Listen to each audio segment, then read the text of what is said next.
Hello, everyone. Welcome to the Wandering Podcast, where we take advisement from outside the box. I'm Rihanna Ritter, your host. I'm an intuitive, sexuality, and authentic expression coach. Are you an accomplished professional who plays the part of having it all figured out?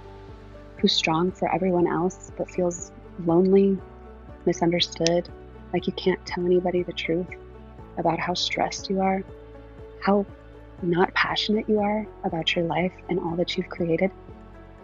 I guide my clients to deep, lasting fulfillment. I re-engage them with their bodies, their pleasure, their desire. I help them align to enjoy fulfillment and prosperity in all areas of their lives. Today, my guests are Erica Bear and Tiffany Burns, both of whom have been educators for over 2 decades. Together, they wrote Connecting Through Conversation, a playbook for talking with students. Welcome, Erica and Tiffany. Thank you for being here. Thanks so much for having us. Thrilled to be here. Thank you. Yeah, so Connecting Through Conversations, this is a book for educators? Yes, it is. I'm realizing I'm nodding and people on a podcast can't hear a nod, so I'll No worries. So tell us a little bit about what inspired you to create it and how the process went and what it addresses. Yeah, so Tiffany and I actually had the great fortune of connecting together in an administration preparation program here in Southern Oregon, where we both live. And we really found that we connected around collaboration and in particular writing together. We just had the exact really similar philosophical ideas about education, really similar values when it came to how we want to support both our students and the educators that serve them. And so we just connected really strongly. Well, okay, except Erica was like the smartest person in the room in this class. And so I decided that she was going to be my best friend, and she had like no choice. Not true at all. It was really like, and also Tiffany just asked the very best questions and always got us to think about things a little bit differently as a group. And I really resonated with that. And so, yeah, we connected, and then we both became administrators in the same district as brand new administrators at the same time. And we were the only 2 newbies. So we really became each other's support network as we were figuring out, what the heck we were doing in this crazy new world that we were living in, and really found the importance of having that connection and that work bestie that you can rely on to be your support when things get hard, and also to help us get better. And we operated in that way for each other for years. And then as we were coming back from the pandemic, this was a really difficult time for everyone, and it was very difficult in education.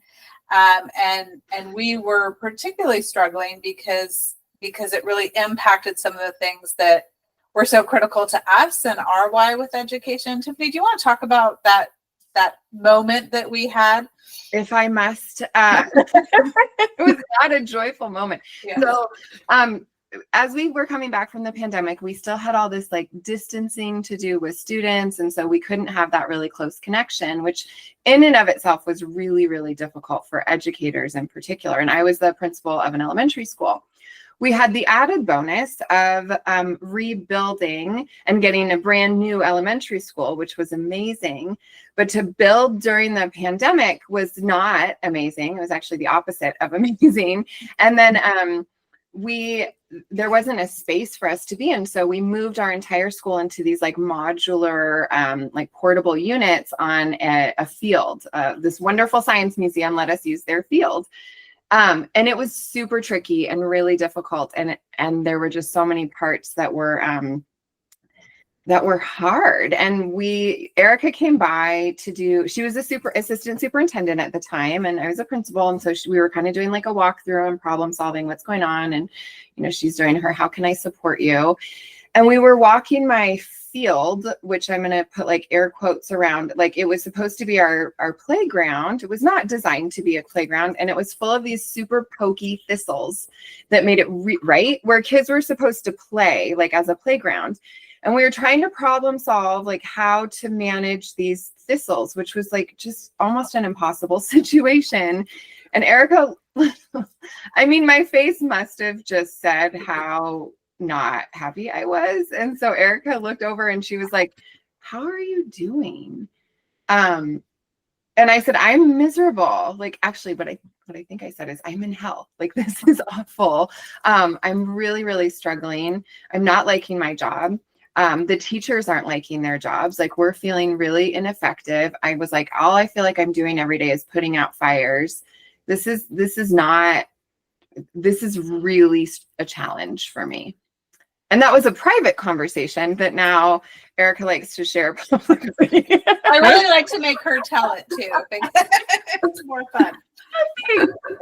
Yeah, I mean, it was a low point for all of us. Like, she was only verbalizing what we were all feeling. And when we started digging into it, you know, I really kind of pushed, we need to make a decision. You know, are we going to do a deep dive and get back to what we love about this work, why we got into this work, and how it fuels us?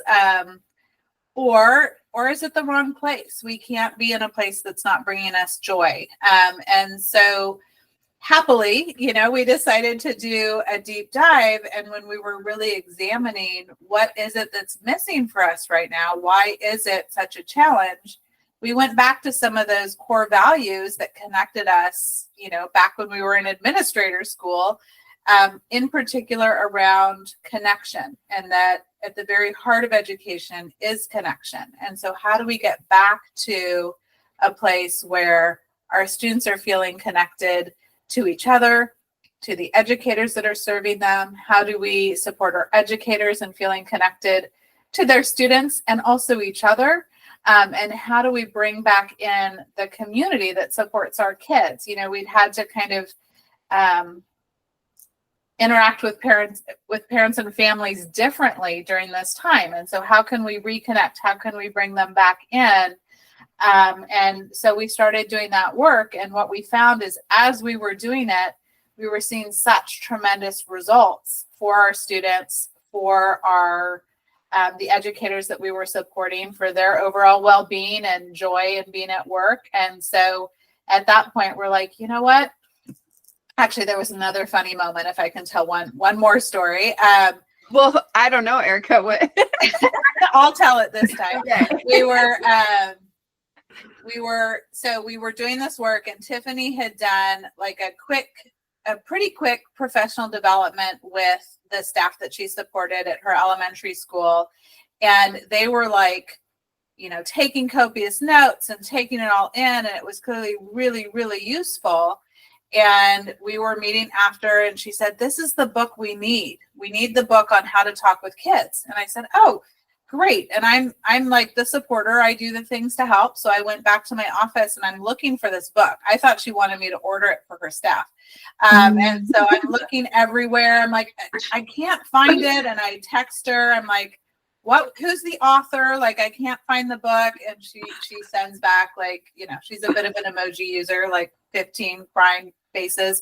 And I'm like, or laughing faces. And I'm like, and she's like, no, we're the authors. This is the book we have to write. And so that is really when we got started on the actual creation of the book. Wow. What a mission. Because, you know, when I was watching my kids, I only had one child in school at that time, doing the hybrid thing, watching the teacher trying to manage the kids with her jumping up and down in their seats and they're not paying attention and they're talking. And that was the case in the classroom too when I volunteered. But like, it's so hard for kids to not touch each other and to not be interactive and to have to be separated by plexiglass and wearing masks and having all these rules about sanitation. Like, that must have been total hell, I could imagine. Yeah. It's so weird. Like, kindergarten online is a bizarre thing, right? Like there's so much of as educators where we're like, let's reduce screens. Screens are too much. And then it was like, let's only use screens. And then when we brought them back in, saying things like, don't share, like no touching supplies that someone else touched, like don't get too close to each other. And, like kids learn empathy empathy is learned. Empathy is not something that we're just born with innately, so we have to teach it. And a big part of how we teach it is having them pay attention to what our faces are doing. And when you've got so much of your face covered where they can't see, they can't see if you're smiling, they can't see how what they're doing is impacting you. I mean, we say we're out of the pandemic, but the impacts of the pandemic we're still seeing. Like it's really significantly impacted student behavior. It's impacted teacher and educator burnout. And I mean, there's so much that we're still kind of reeling with. Yeah. There's also the aspect of the parents being so incredibly polarized. Like you had some that were like, keep them apart. We shouldn't even be going back to school. And then you had the other ones that were like, they need to be playing. They need to be touching. Everything needs to be as normal as possible. And so managing those conversations has to be. This was a period of time where no one was happy. Like it was just you could not make a decision that was going to be, and that's hard in education anyway, but during this time in particular, there was no decision that could be made that was going to please even the majority of folks. And so it was a really challenging time. And what got us through, and I think how we were able to also support our educators through it, was reminding ourselves, we're educators, we teach kids, we're going to come at this a different way, right? So we had no choice on the mask. That was a thing in Oregon. That was not a choice. So we're going to teach them empathy in a different way. We're going to be using pictures. We're going to be doing these other things, and we're going to double down on building those relationships that allow students to learn. And what we found is that for those of us for whom it comes naturally, and for a lot of people it comes really naturally, you don't really think about why it works or what the components are that are really working to build those strong relationships. And when you have to do it differently, you have to know what the components are so that you can replicate that in different ways. So that was really helpful for us as we were diving into the idea. I mean, we know that building relationships, there's an art and a science to it. And we found that we really needed to focus in on the science side, because when we're not able to rely on some of our instincts around relationship building, we need to understand what are those pieces that we're going to put in place so that we can get there differently or in a different way. And now that we're not struggling with some of those, there's certainly some after effects, but we're not struggling with some, we're no longer having to social distance or wear masks, those things. We're still finding that being able to be really concrete for everyone in a school or in a community, these are the components of building strong relationships that allow students to learn. We're able to really raise the collective efficacy or the effectiveness of all of our educators. And so all of our students are having a stronger experience. We're really on a mission to make sure that every single student feels that they belong and are a part at the school that they are in. And so that's really become our mission and our work, and being able to point to those specific, these are the things you can do regardless of the circumstances, can make a really big difference. It's amazing that you had the creative capacity to come up with new solutions for teaching empathy, for like with dealing with as much stress as that was, to make enough space in your mind and to have the energy to write a book on top of what you're doing, plus come up with these creative solutions for, helping these kids. Like they must have, their growth, emotional growth, all growth must have been stunted by this strange situation that they were put in.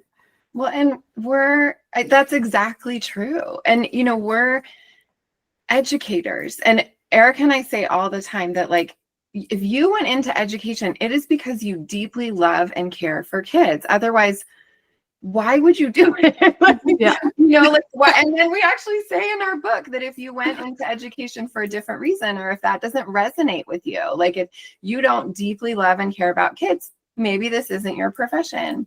And that, you know, that's real. But really, I think that's why, because it wasn't just Erica and I that were so deeply inspired and so deeply motivated, maybe is a better word, like just really feeling this like deep obligation and responsibility to help our kids because they're the coolest humans around. Like that just to me is a universal truth. Like kids are just so cool. And so how are we going to support them? And then how are we going to support the grown-ups who support them? Because yeah, like you said, it was challenging for everybody to think about things in completely new ways and to move all of your education online, but then move all of the, as educators, we teach students academic skills, right? We're teaching them how to read, how to write, how to problem solve, how to be critical thinkers, how to be discerning of information. We're also teaching them how to share space.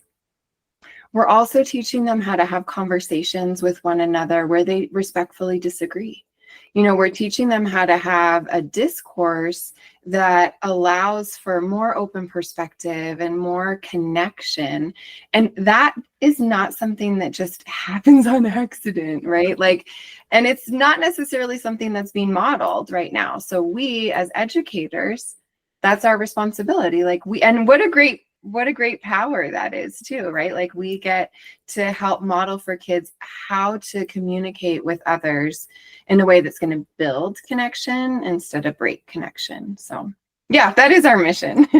Yeah, I love that. I mean, because you had the challenge of extra screen time, which creates antisocial behavior, really, and then covering separation, just antisocial, then the parents having their polarizing opinions. Of course, their kids are hearing it, absorbing it, coming to school, repeating it. So there's got to be some conflict between the kids about these kind of beliefs. And these beliefs are opinions, right? That the kids are accepting it as truth because they think their parents are gods and they are all knowing. Yeah. So Yeah. to be able to teach them to have discourse that is respectful, and when everything that's being modeled to them is the opposite of that, must have been such a challenge. Well, and we had so many caregivers were just amazing. Like really, to be clear, like so many of the parents and the folks that we were talking with, like we were very spoiled by some of our caregivers and families. They were just like, y'all are heroes, you know, like this is really hard. Oh my gosh, after there was this one who was a grandpa and he came to one of our events like a year or so later, and he was talking to one of our teachers who had done all of his, you know, schooling online. And the grandpa looks at the teacher and he says, oh my goodness, during the pandemic, I loved your show. I just binge watched your show every day. And I was like, do you mean his classic? Like, and he was like, yeah, it was the best show around. And I was like, oh my gosh. So it wasn't all, like, it definitely wasn't all negative, but it was so hard because you can't, typically we're like, come into school, be involved, get in. Like, it's so important that we partner with our families and our communities. And during COVID, we were like, oh no, you can't come in we weren't allowed, you know? So it was like, don't come in the building, don't be engaged. And that is so anti what Erica and I believe, or, you know, what our values are. Yeah. And it's been interesting. You know, we wrote this book for educators, and we define educators as anyone who talks to kids at school. So all the folks who work at school, that's who it was written for. But some of our biggest fans are parents who've read it because there's so many things that apply, right? So we spend a lot of time talking about how to avoid power struggles because that can really break a connection. And I haven't met a parent or caregiver who has raised a toddler without knowing what a power struggle is, and having some challenge, having some tools to get out of that is really helpful. We also spend a lot of time talking about how to partner. So we're coming at it from the educator side. Like, this is how we want to make sure that we're reaching out and engaging, because our caregivers are our biggest support in terms of having success with a kid. There's no way we can do it without the primary grownups in their life. We're on the same team. We want to get to the same place. So how do we make sure that we're engaging, especially when there's a challenge, in a really, respectful and connected way, so that we can work together to get the best possible outcome for our students. So it has been funny, because written for educators, but it's really, really helpful for anyone who's, has children in their lives. I guess I would say. Yeah. Well, we do workshops all the time we do, keynote speaking, and we partner with districts and with schools, and we're talking with all kinds of people. And sometimes we'll do it on a Friday, and we'll get an email on a Saturday from somebody that is like, "This is great for my classroom, but I used that last night with my teenager. Game changer." And we're like, okay. That is so wonderful, because it's so tempting and easy to just hand them the iPad and avoid the connection at all, because it takes so much energy when the only way you know how to communicate, and a lot of us, the only way we know how to communicate with kids is through power struggles, because we were raised that way. We were raised with the authoritarian kind of parenting, and it was not really about connection. It was about giving an order and getting compliance. Right. So we need these, we don't have the skill. Like, you're not going to be implementing skills like that if you've never seen them, if you didn't experience it. We all just repeat what our parents did until we have better information. That's right. Like, kids now, when I was a kid, I heard a lot of the time, like, I was a very inquisitive child. I think that is a lovely way to say, like, I kind of pushed back, like, I was like, I don't know if that makes sense. But also, if I look at it differently, like, that's curiosity. That's somebody being inquisitive. That's critical thinking. That is not how it was seen. Right? Yeah, not for me either. No. So I heard the phrase a lot, "because I said so." And that didn't work for me. Like, it because I said so, it was like, well, yeah, but why? And kids, and I think that's not unique to me, and it is certainly not unique to kids now. They want to know, and they deserve to have us communicate with them in a way that is really respectful and kind and loving. And there have been many times that, Erica and I have heard adults communicating with kids in a way they would never, ever communicate with another adult. And just because they're littler doesn't mean they're less human, and some of them are still taller than us, but, but they're still these beautiful, wonderful, should be cherished humans that we need to communicate with in a way where our messages can be received. Because we do have to teach them things. They are going to push back. They are going to make some pretty outrageous choices, and they're going to make mistakes. And our job as the adults is to help guide them in a loving way that doesn't cause shame, that really helps them become better humans.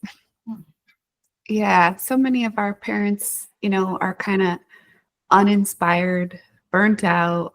They're doing a job, going through the motions just to pay the bills. And so they don't have the energy, the capacity to really look at connection, nor do they even realize it's available. Like, for me, when I first became a parent, I was just like observing how I was copying my parents' strategy, and then feeling like, but this doesn't feel like it's all that's available. Like, I think I want to be with my child. I think I want to be engaged and interested in what she's saying. Like, she's so excited about what she's talking about, and I'm over here, like, in my head thinking about bills and just appeasing her by being like, but not really being able to be engaged, like, just not having the energy and capacity for it. So it's like, how do we get parents into a place where they're in more inspiration and less stress. Like that's the work of the parent, to have the desire and the awareness that it's available to them to be highly engaged in their lives. Yeah, I think, and here's the truth. Like I have two wonderful children, 20 and 17. This is hard work. Like I don't want to hear any parent or primary caregiver out there to be hearing that they should be shamed in some way for not, feeling 100% engaged in whatever's happening with their kiddo at any given time. It's hard work. And many folks are also, managing a lot of other stress in their life. They likely are working. They've got all of these other things to manage. It is hard work. And what we talk about is how critical it is. One of the components for building these connected relationships is to listen well, right? And to really be engaged in what's happening. And part of that, it's not going to happen on accident. You really have to do a couple of things. You have to decide that you're going to be fully present, which means you're putting your phone aside, you're turning off the background noise, and you're all in, right? Like, I am here for you. But what is more challenging for me is I have to turn off the mental to-do list that is running through my head. I'm thinking about, the bills that I need to pay, the phone call that I need to make, the errands I have to run, the meeting I'm late for, whatever it is. You have to very intentionally turn that off and just be present. And that, again, that doesn't happen because you're like, oh, I'm going to listen better. You have to stop and be like, okay, nope, I'm turning these things off. And it's almost like a meditative practice. You kind of have to let those things go down the river is what I practice. So it's like you have to kind of just let it go and recognize that we want to give there's no pressure to respond in any way. Like, we're just going to be present and listen and take it in and give our children and our students when we're in school that time to really explore who they are and what they want. And sharing that with us is such a privilege. And knowing that when it's our turn to contribute, we're going to know what to say, but really, listening to understand and with a lot of curiosity. And it's not, again, it doesn't happen by accident. And I don't want anyone listening to this to feel shamed because they were doing a to-do list or on their phone while their child was talking about something that, maybe they didn't find engaging right away. Like you have to make. I did that last night. To be clear, I did that last night with my own teenager. We have all done it. It's all the time. Yeah.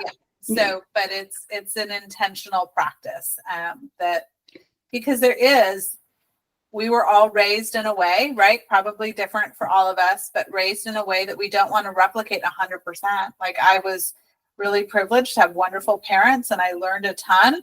And there are things that I don't want to do the same, right? So we have to, and when we know better, we do better, right? As Maya Angelou taught us. So it is that we want to explore and learn and push ourselves and recognize that when we're reverting to something that doesn't feel right, it's because we don't know a better way yet. And so it's time to explore that and dig a little deeper.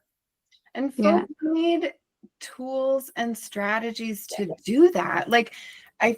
So much of why we wrote that book for educators is because everybody's showing up to work doing the best job. Like, nobody shows up and is like, I want to do, just an okay job today. I'm feeling like mediocrity is what is going to work for me. Like, they're not doing that. People are showing up, really putting their heart into it, as caregivers are as well with their kids. And there are some tools and strategies that we share, a lot of tools and strategies that we share in our book of here's a sentence stem to use in this situation, or here's a strategy. When you get into this situation where you're in the middle of a power struggle, try this strategy and see if it works. Or here's a really a super easy, simple step to acknowledge, validate, and coach your kids when you're having communication, or really other adults, to be honest. But like our whole book is written, we call it a playbook. It's Connecting Through Conversation, a playbook for talking with students. And the idea, we wrote it for really busy people. And so the chapters are super short. It's a quick, easy read, but it's like, the idea is that you can just go, okay, how am I going to deal with this thing? Like I have my child's lying to me. I'm not going to just sit there and call him a liar. Like, I don't think that's going to work to get them to be honest. So what are some strategies that I can really use right now? And all of our strategies are built to show care, to help students take accountability for their mistakes so they can change their behavior moving forward, and then to stay connected as you're doing it. So we're really treating children with, like Erica said, we're listening to them, we're treating them with dignity, and we're creating a trusting environment. And those are the necessary components to building really strong relationships with our precious children. Yeah, treating them with dignity. And I like how you said it's like a meditative practice. Like you can be in the middle of trying to be present, and those thoughts and that to-do list is going to come right back in over and over and over. And you have to steer yourself back, and that's okay. And it's not, you're not doing it wrong. You don't have to feel like a failure. It's a practice. And the more you practice, the easier it gets. But also, you know, the tools and strategies that you're teaching, everybody can implement them, and they find that a little tweak works this way for that person and that little tweak. And you can trust yourself to adapt and to learn and to come up with your own creative solutions. But it's so nice to have like a playbook. A playbook is an active practicing tool. And the whole, it's funny that just meditation is obviously something I'm really into and I believe in. And it's really good to do this practice for yourself too. Like not just making that space for your kid. You also need to do it for yourself because it gives you more energy. Like ruminating over that to-do list over and over and over all day long sucks your focus and your energy and doesn't actually help you get those things done.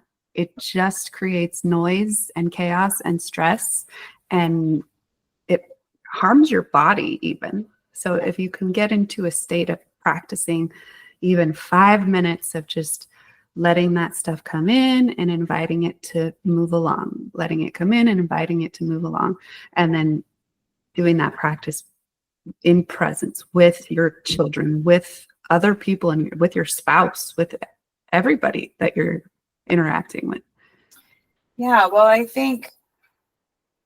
mean, we've all heard that expression, like you have to put on your own oxygen mask first, which brings up a horrible image. But I think that the message, and we talk about this quite a bit too, is you can't show up expecting to be able to care for and be present with and build connection with the children that you serve if you aren't taking care of yourself, and if you aren't in a headspace where you can be present. And we all have off days, we all go through rough periods, and we have to be actively taking care of our own mental health needs, our own physical health. We need to be making sure we're getting enough sleep. We need to walk in with the right mindset for the day. Whatever practices serve you in that way are so critical to being able to do this work well. You can't be patient with a teenager if you're not patient with yourself. They're going to test every part of it, and I love my teenagers, but that's part of their job, right? Is to test and push. And if you can't be patient with your own self, then there's no way you can extend the grace that is needed to move a child forward. So we don't like talking about like self-care because we feel like that isn't fair to put that burden, but we do feel strongly that we have to support one another in taking care of ourselves in the ways that make sense. for our own health and mental well-being in order to be able to do our jobs well and be able to serve the children in our lives and our life partners and all of those things. If we're not taking care of ourselves, we can't be there for other people. Well, when we were writing this book, we really there's an art and a science to building relationships. And, when it's something that you do really well, you kind of just, you just do it. It's the art and you just do it and you don't really think about it. And Erica and I really wanted to dig into the science part and figure out why does that work? And what is it about that? And what's going on in the brain? And this really fascinating thing is this idea that emotions are contagious. And so we all have in our brains mirror neurons, and Eric and I call these our empathy neurons. And so you're probably really familiar with these, but the mirror neurons, when we see someone experiencing an emotion that is different than what we're experiencing, our mirror neurons actually kind of click on and they start to match in our own bodies what we're seeing someone else experience.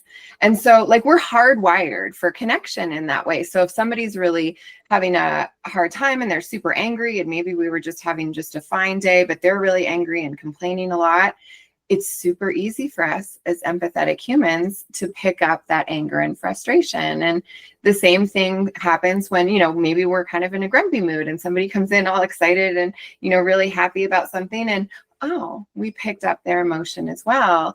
And it's really true for students and for children. It goes, back and forth. And so we talk a lot about just really paying attention to your own emotions and being aware that your mirror neurons are working. And that means that you're a really well-functioning human. So good job. But it's so easy when kids start to get louder and faster. We want to go lower and slower, and we want to start helping them calm. But really what we're doing is calming ourselves down, because we want the emotions that we're putting out, we want them to catch those. Yeah. I was talking with someone about, being on the airplane with my very young children, the babies, and how I just knew that if I was excited and engaged and we're going on this flight and then kept myself calm, then I wasn't going to have a screaming baby on an airplane. I observe the families that have the screaming baby and they are so stressed about bothering everybody that there's tension in their body and the baby is suffering, and it's they can't, get to a place of calm. It's if you're an educator and you're in the classroom and you feel like you're not in control of your emotional state, you're not going to be able to control the classroom. 100%. And here's the thing, when you're the grown-up in a space, your emotions are the most contagious. You have the opportunity to set the weather for the room. And so if you've got a student who's really experiencing some really heightened emotions, and usually, that manifests as anger, but it's really probably anxiety or frustration. And as the educator, if you start to feel that, which is normal, especially when you're in your mind going, oh my gosh, how am I going to handle this? How am I going to calm this down? I've got all these other kids. And then you start kind of with a crying baby, oh my gosh, I can't get her to stop. What am I going to do? And it escalates. And if all of the other students, if you start manifesting that anxiety yourself, they're all going to be picking that up as well. And all of a sudden you've got a classroom full of very anxious humans. That is not going to go well. And so instead, again, you want to really ground yourself. We talk about putting your feet firmly on the ground, taking some really deep breaths. And what's likely to happen is that the person who's feeling that anxiety is going to start breathing with you, right? I'm going to take a drink of water. I'm going to encourage that person to take a drink of water too. And even it's going to take a little bit longer for that student who's in the really heightened, escalated state to match you. But the rest of the students, they're matching you, and they're seeing, oh, this is fine. The educator is under control. Things are calm. We're all going to be okay. And you don't have that snowball effect that can happen when you're not really conscious of the emotions that you're putting out. And do you guys have suggestions, practices for helping kids release anger in a healthy and safe way? I know that you've got to be dealing with that in school, and can be a precarious situation, right? Yeah. Well, we really talk a lot about, obviously we talk about how to talk, right? And communication and being able to give, the first thing that we want to do for kids is help give name to their emotions. So we want them to really be able to name it in order to tame it, to really be able to identify, this is a feeling I have right now. And that looks different at different stages of development, right? And so, when we've got real little kids, we might be, having pictures of faces and talking about what those emotions are. And then once we really help support them in naming what it is, because oftentimes they're responding from an emotion, but they haven't identified that that's where it's coming from, right? And so we first have to identify this is what's going on. And then we can start really talking about coping strategies and how we're going to respond when we're feeling that way in the future. One of the strategies that we just love is acknowledge, validate, coach, which really helps us name that emotion. Tiffany, I don't know if you want to explain. Yeah. We can do that one in like 2 minutes. We can share that with everybody. Yeah. So just like Erica said, you start by acknowledging. So you're naming the emotion that you're seeing the other person feeling. So, if a student is, like you said, like they're having this really big angry outburst, we might just say without judgment in our voice, oh, you're really angry right now. Oh, that really made you mad. And if you get it wrong, don't worry, they'll tell you. They'll be like, I am not. I'm furious, or like, no, I feel left out. Oh, okay. And then you're just like, yeah, all right, you feel left out. Or I had a kid one time tell me, I'm infinity mad. And I was like, yeah, you're infinity mad. And all you're doing is you're either using the words they use, or you're coming up with words to describe what you think they're experiencing, but you're just acknowledging, here's an emotion you're having. I'm acknowledging that you're having it. Like you're letting them know, I see you, I hear you. And then you move into validate. And validate is simply helping a person feel like their emotions are normal. Like you're just basically normalizing their emotions. And the thing about emotions is like they're all valid. Like we don't get to say that you shouldn't be having that emotion. No, like they're valid. Like that's what they're experiencing. So we're not saying, in my experience, that's exactly how I would feel. That's not what validating is. It's just saying like, oh, you are super angry about that. I could see why you'd be angry. I think anybody in your position might be angry about that. Or, yeah, it really makes sense to me that you'd be angry. I can see that. And that's all you're really doing. Like you're just acknowledging and validating. And sometimes you kind of bop back and forth between those for a little bit. Once they feel acknowledged and validated, you can actually see it land in their body. Like there's a calm that comes across, their shoulders sometimes start to drop. And most importantly, they either stop telling you or they stop showing you what they're feeling. They don't have to tell you, they don't have to show you, because you've acknowledged and validated. You've told them, I get it. I get why you feel that way. Then you can move into coaching. Then you can say like, so when we're really angry, I wonder what some strategies that we could use. Like, I wonder if we might want to take some deep breaths. I wonder if we might want to go stomp our feet over here. Do we want to go into our sensory room and get to kind of kick on this punching bag, or, hit the punching bag, whatever it is. But what we do all the time, we do this with adults, but we all the time do it with kids. We jump straight over right on into coach. Like the kids having their big emotion and we're like, oh, when you're really angry, we don't do that. Or, oh, you shouldn't feel that way. Or, oh, you're fine. You're making a really big deal out of something that isn't. And we're very, very well intentioned. We're not trying to be dismissive, but what we're inadvertently doing when we jump to coach before we acknowledge or validate is we're inadvertently like ignoring or invalidating their emotional experience. And that doesn't feel good to anybody. Yeah, that creates a lot of loneliness. Right. Yeah. And it's a helpful strategy for kids. I also encourage you to use it with the adults in your life, with the colleagues in your life, with, your spouse or your partner. It works in all scenarios. And we learned it from a really brilliant Nando Reynolds. And Tiffany, can you remind me? He's a licensed psychotherapist in Oregon. He's brilliant. Yeah. Yeah. We've all like had those experiences, right? Where like I've come home from work and just had the absolute worst time. And I've wanted to like kind of vent and complain about this thing that I've experienced. And my well-intentioned friend or whoever it is that I'm talking with, like I say my story and they're like, oh my goodness. Yeah. So have you thought about, I wonder if you just tried, you know, maybe, and in my head, because I'm trying to be kind, but in my head, I don't say it out loud, but in my head, I'm like, that is not helpful. Like, that is not what I'm asking you to do right now. I just want to complain. Don't try to solve my problem. And I mean, the cool thing is when you use acknowledge, validate, coach, so much of the time, you never even have to get to coach. Like you just hang out and acknowledge and validate. Like for my teenage daughter, I very rarely get to coach when she tells me about the things she's frustrated about at school or that happened with her friend group. Like I acknowledge, I validate, and then she's like, okay, cool. Thanks, Mom. We're not solving the problem. She just wants to be heard and understood.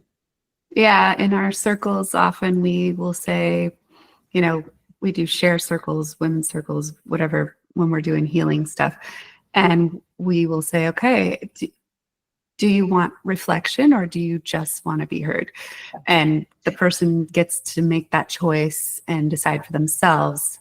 Because the tendency is for the group to start to want to jump in and solve the problem. Yep. We love to solve the problem and share what we know, and that's great, but it has to be invited. Right. Otherwise, it becomes intrusive. And I love that you guys have a sensory room. Like my son will get so angry that his body is on fire. He's red and he's ready to rage. And I'm like, okay, go put your boxing gloves on and go beat up the bed. And then, you know, he'll go and do that and he'll break a sweat and he'll cry and he'll scream into the pillow. And then after a while, he's just having a good time. Yeah. Yeah. Now, sensory needs are so critical. It's one of the, so in schools, we know that can be one of the pieces that can really drive behavior is if a sensory need isn't being met in some way. And so having a vehicle for students to handle, you know, cope with that in a really productive and healthy way is teaching them skills they can learn use for the rest of their lives. So yeah, really fortunate. In the school where Tiffany worked at, they had sensory spaces in every classroom and then also a space in the building for sensory that was removed. And it was a difference maker for kids. It makes a huge difference in their ability to self-regulate and manage their emotions and be able to get those sensory needs met so that they can come back and learn, which is what we're striving to do every day. Yeah, I think we need those spaces. I mean, I've never even heard of schools that have that space. And that's so awesome to have that. We need it in the workplaces. Yep. We need it in our homes. Yep. We need to be able to go and maybe even have a soundproof room where we can scream. Like we're not allowed to scream. And so much of the time we need to just scream. Yep. And it feels so dangerous to do so. Yeah. We had a lot of what we do too is like looking at students' behavior and noticing the patterns, because there's patterns of behavior. And in our book, we talk a lot about, you know, just the different things that you can do and how you can make a plan to address it. But like years and years ago, I had an elementary student who's pretty angry. When he got frustrated, he did a lot of kicking. Like he'd kick doors, he'd kick chair, like he didn't kick students, thankfully, but lots of like really like, you know, kicking of things. And I remember at one point talking to our speech and language pathologist and our autism specialist actually about like, what can we do for this student? And so we looked at, okay, where are the parts in the day that this is happening? And then before those parts of the day happened, how can we, you know, 15 minutes, 20 minutes before, like how can we anticipate when those behaviors are going to come up because they're experiencing some kind of struggle? And then we set up what we called like a sensory diet for these students. And here's what was fascinating to me. Like we talked about like energy gets stored in different parts of your body. And they were like, my guess is it's stored in his feet. So we're going to do all kinds of like stomping and kicking things in appropriate ways before we get to that part in the day. And it was a total shift in this kid's behavior. I mean, it was really cool that our whole team could come together and talk about it and, you know, put our brains on how to support this kid. But I was like, wait, so he's doing all this kicking and you want me to tell him to kick more? And they were like, yep, we're going to try it. And we're going to do it earlier and in appropriate ways. And let's see what happens. And it was really cool. It was a really significant shift.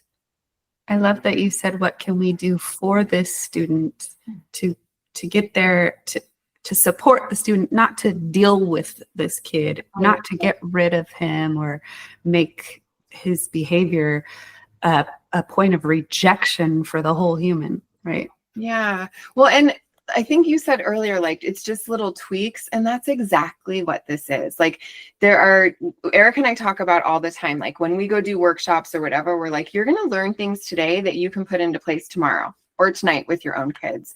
And like, one of them is just the language. Our language becomes our thoughts.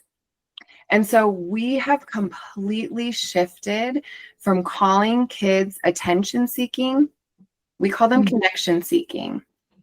And if you think about with your own child or with any kid at all, like if you stop thinking like, oh, they just want my attention, they're doing all this stuff for attention, and you start thinking, you know, they're doing all this stuff for connection. They want connection.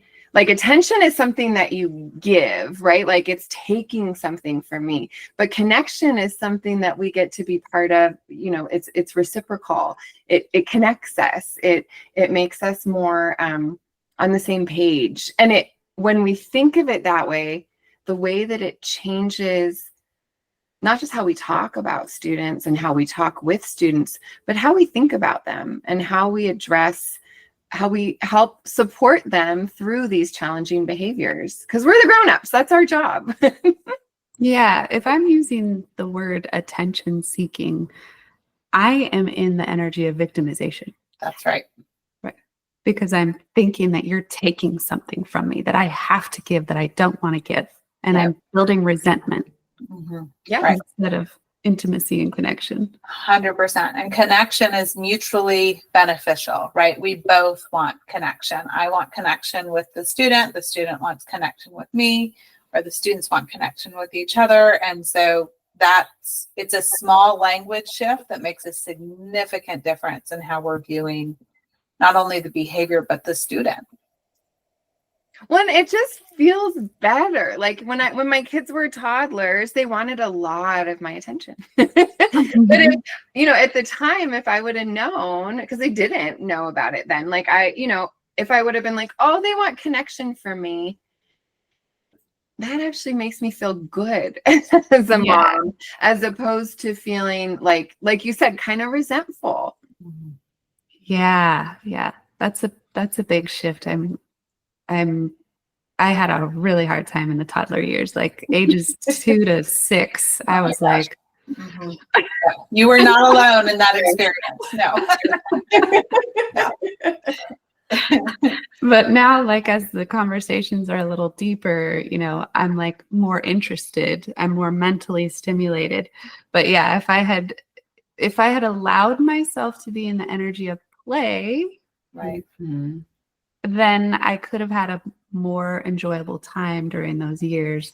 But this feeling of obligation to be so serious and be the adult, and adults deny themselves play a lot. Oh yeah. Yeah. Oh yeah. And just to be clear, like, Eric and I wrote this book not because we got it right all the time, like really because we got it wrong a lot. Like, these were like hard-earned truths and like lots and lots of time working with kids. And I love, Erica, that you brought up that quote, the Maya Angelou quote of like, when we know better, we do better. Because I think it's so easy to learn these things and to go to this place again of shame of like, gosh, I should have done this differently, or I'm going to beat myself up because I'm not a good mom. I say all the time, like, such a huge part of being a mom is guilt. And I wish it wasn't, and so it's just this idea, I don't know, when we know better, we do better is so helpful to let that go. It's just to give myself permission to be human and to figure out what are some things that I can do to do this better, and how can I really hold myself in a gentle way when I haven't showed up in the way that I now want to or now know how to. Yeah, I was at dinner with my sister and my niece the other night, and my niece is 28, and she, on TikTok heard this, whatever it is that they call it, some video that said, "This is your mom's first time being a human." I love that. Like, we're not gods. We are not all knowing. Like, Yeah. This is a practice for everybody. Yeah. I'm actually writing this down. I know. What a good reminder. Yes, we all need that. I love that. I love that. Where do people find your book? How do they work with you? Do you work with people in a different capacity beyond the book? Yeah. Tell us about that. Yeah, so the best way to get in touch with us is through our website, which is connectingthroughconversation.com. And we do all kinds of things. There's, of course, the book, but we do workshops, we do professional development, we do individual coaching, we do instructional leadership coaching. We have all kinds of things that we love to do to help spread the message that we want every single student to thrive, and we also want the educators that serve them to thrive. So yeah, the best way is through our website. Another fabulous opportunity that we have right now is we just put together an online course that is just these really short 5 to 10 minute lessons around the content of the book that could be really hugely beneficial for anyone. You don't need to be an educator. And that's also available on our website. And Tiffany, I think we have something for this group. Is that true? So for your listeners, if they want a $50 off discount for that course, they can just use the code CTC podcast. So Connecting Through Conversation, CTC podcast, and that'll give them $50 off that course. The other piece, like just on our website, I mean, Erica and I are teachers and we really like to write. So there are so many free resources available. Like we have a blog that we contribute to every, once or twice a month. There's all kinds of different like downloadable resources for folks on having conversations or just sentence stems. They just have to go in. There's a membership, like where you just sign in. It's totally free to become a member, but then you get access to just a wealth of resources that we want people to have. Beautiful. Anything that you want to share, either of you, for a couple seconds to leave the audience with a message of wisdom or grace? I would just say kids are so cool, and it's not an easy job to work with them and to raise them. And so I will just say to anybody that is raising kids or working with kids, thank you. And you're doing a good job. Yes, I would echo that. And just a reminder that at the very heart of what we do is connection. And that's what's going to feed all of us. And so when you start feeling a little bit lost, think about where can I build and strengthen connection, be it with the young people in your life or other loved ones in your life. How can you really deepen and strengthen those connections? Yeah, I love that. And, when people get to the end of their lives, their regret is not connecting enough. Yeah. So take that minute. And the way that you, Erica, asked Tiffany, "Are you all right?" when you could see that she was struggling. Like, those moments are so important, and they're really what the beauty in life, comes from. So, yes. Yeah. Thank you for being here. It was awesome talking with you. Yes, and thank you for writing your book and all that you're doing. Thank you so much. This was really fun. Appreciate the conversation. Absolutely. Yeah, have a great afternoon. Yes. Thank you.